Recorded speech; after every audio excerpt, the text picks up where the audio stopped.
So we have about 10 minutes left, and what we're going to do, as part of this symposium, SIGA offered a research challenge to students within the University of California to come up with a research design or a question that addresses girls' and women's empowerment, their role in economic development.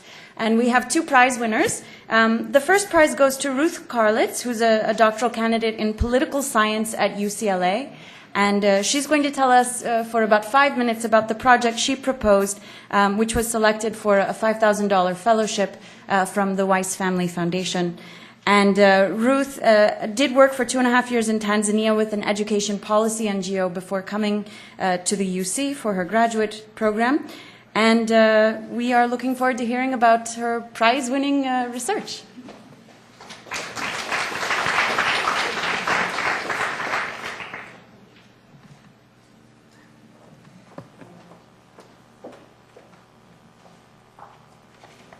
So thank you very much. I'm really honored to be here with all of these great researchers, and this has been an exciting day. And also thank you to the Weiss family for their generosity in endowing this fellowship. So I just want to tell you a little bit about my project and what I'm planning to do. So trying to look at whether mobile phone technology can promote government accountability and empower women. And so just a little bit about the context of my study. I'm responding to a huge growth of access to mobile phones in the developing world over the past decade, and really, especially the last 5 years. This has been, I think, for all of you who have worked in developing countries, it can be remarkable when you're out in a really remote place and people still have cell phones. And so it's something that I observed during my time in Tanzania, and just seeing all the it seemed like an interesting entry point for study. And so Tanzania represents these trends well. We see people are much more likely to have cell phones than fixed telephone lines, and also, I don't have the numbers here, but certainly compared to internet access, just the infrastructure for mobile phones is a lot cheaper. So this has raised questions about how this technology is changing people's lives. Studies to date have primarily examined economic impact, and the key finding of a lot of case studies has been that a reduction in communication costs facilitated by mobile phones has improved agriculture and labor market efficiency. There's a pretty widely cited study from India that shows that fishermen get a better sense of their market price, and so can make them more efficient. And so this leads to increasing producer and consumer welfare.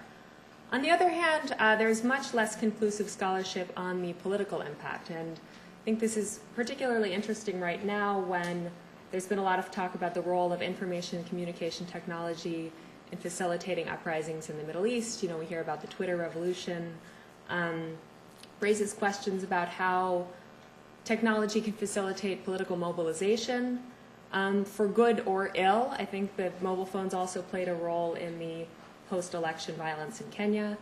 And also it's spurring a lot of NGO initiatives for government monitoring and government accountability. But there's not a lot of evidence. There's a lot of excitement about this, but not a lot of evidence of the impact it's having.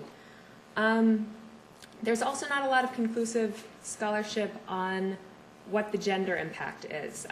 We do know that women tend to be significantly less likely to have cell phones than men.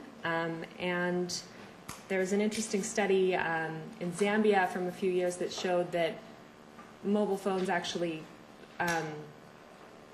reinforced unequal gender norms, sort of allowed husbands to keep better track of their wives' activities. On the other hand, other studies showing that mobile phone access can empower women, can give them new employment opportunities. There are mobile ladies in Bangladesh who they may be the only mobile phone owner in the village, and then everybody can come to them and pay a fee and use their phones.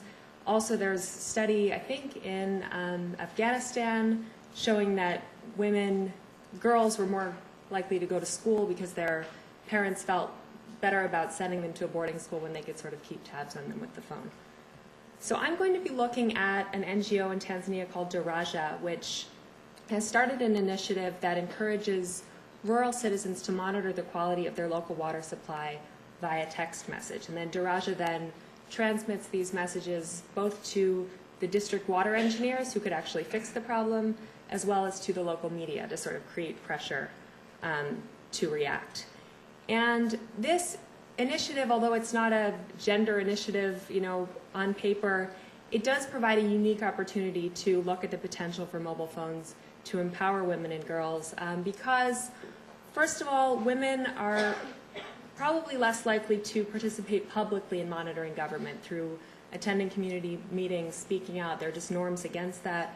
And also, while the lack of access to clean water is a big public health problem for all Tanzanians, it's particularly significant to women and girls who often bear the responsibility for household water provision. And so I won't really go through the theoretical framework, but just to talk about my research design, I'm going to be doing a preliminary investigation in fall 2011, which is getting at a longer-term hypothesis that local monitoring via mobile phones will improve the quality of the rural water supply by mobilizing pressure for accountability from below and creating incentives for local officials to respond to demands from citizens, particularly women.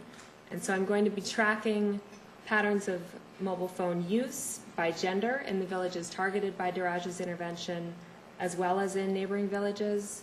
I'm also going to be conducting some interviews to look at why and whether women are using these phones to monitor. I'm also going to be, because this is targeting media, comparing the number of text messages sent with articles published in local newspapers, and then finally taking advantage of some data on water point mapping across the country, which will help me incorporate some geographical variables. So thank you very much, and again, I'm very grateful for this opportunity.